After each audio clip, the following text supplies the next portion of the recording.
So what shape you give to your chitta, it will always manifest in the world because it's empowered by life-making energy behind it.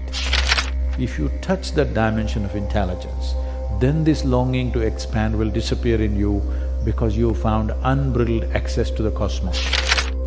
You can take one fundamental step today. So before going to sleep,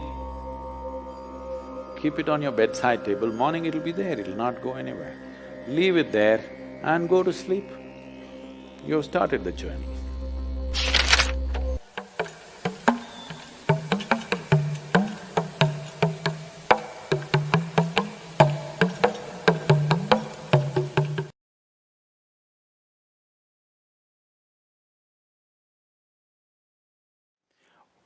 In English language, if you say mind, it is just one word, it is supposed to say everything.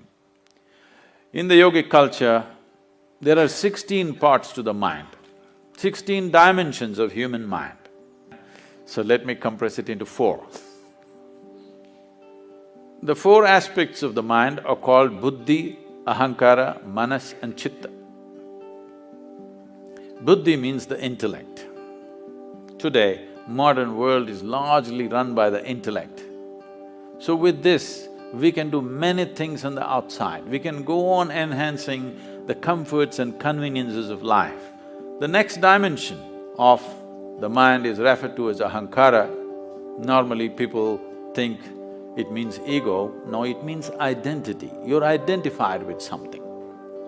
The moment you're identified with something, your intellect will work only to protect that identity, no matter what, whichever way you think. Your ideas of which nation you belong to, which race you belong to, which culture you belong to, which religion you belong to, which gender you belong to, the moment you get identified, your intellect will work only to protect that identity. But this intellect cannot function without a memory bank. So what is called as manas is a silo of memory. There are 8 dimensions of memory. Let's not go into the detail, but you know this much. There is a conscious memory.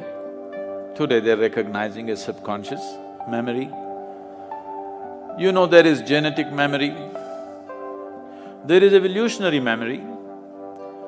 Like this, there's a profound dimension of memory in the body. There are 1 trillion times more memory in your body than in your mind. So this is why this is called as manomaya kosha. This is an entire manas, not in one place. Intellect may be up here, but the manas spreads right through the system. Every cell in the body has a memory of its own, has an intelligence of its own. Now the 4th dimension of intelligence is called chitta. This is a dimension of intelligence which is unsullied by memory. If you touch this dimension, then the memory has no influence on you. Your genetic memory, your evolutionary memory, your conscious memories, unconscious memory, subconscious memory, whatever kinds of memories you have, it has no influence on you. Or in other words, past cannot recycle itself through you. So, this dimension of intelligence, which is called as chitta, which is untouched by any kind of memory, just pure intelligence, is of significance because it's beyond. It is beyond your species, it is beyond your form, it's beyond your gender, it's beyond your culture, it's beyond every kind of influence, which is essentially memory within you. Maybe unconscious, but it is memory playing out in so many ways.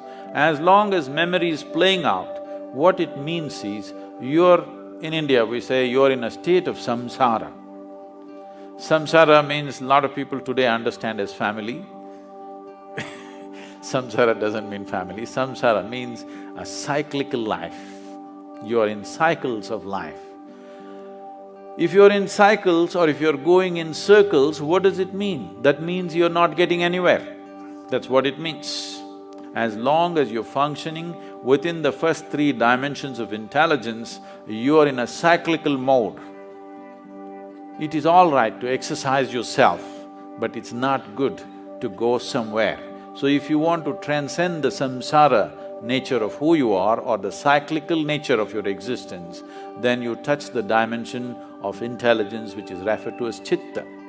If you touch that dimension of intelligence, then this longing to expand will disappear in you because you found unbridled access to the cosmos. In yoga, the yogis have a mischievous way of expressing this. They say, if you touch your Chitta, then gods will become your slaves.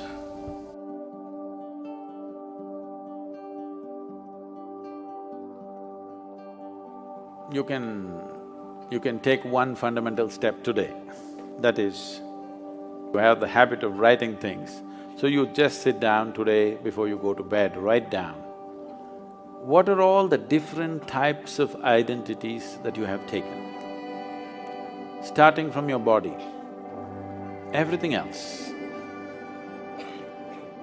Just write it down and see if you can create a little distance from these identifications. Just work on that.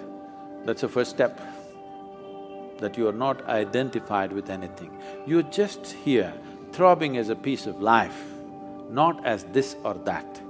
See, but what can I do? I'm a young woman.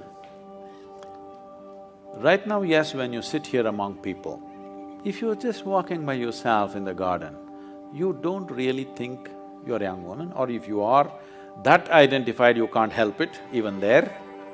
If you just doze off a little bit, you don't sleep as a young woman, you just sleep simply as life, isn't it?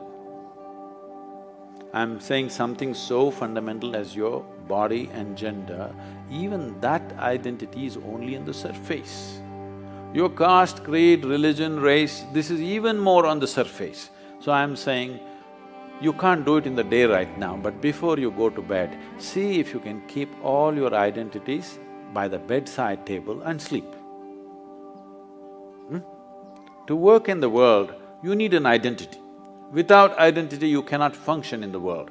So before going to sleep, take off all the identities, keep it on your bedside table, morning it'll be there, it'll not go anywhere.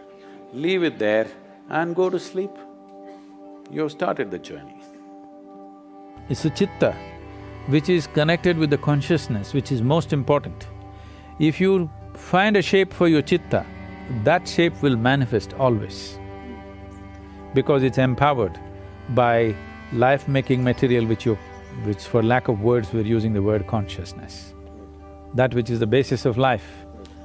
Once your mind is yoked to that, then what shape your mind takes, mind is like a cloud, you can make it any shape.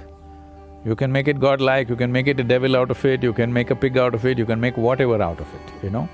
It's a nebulous thing.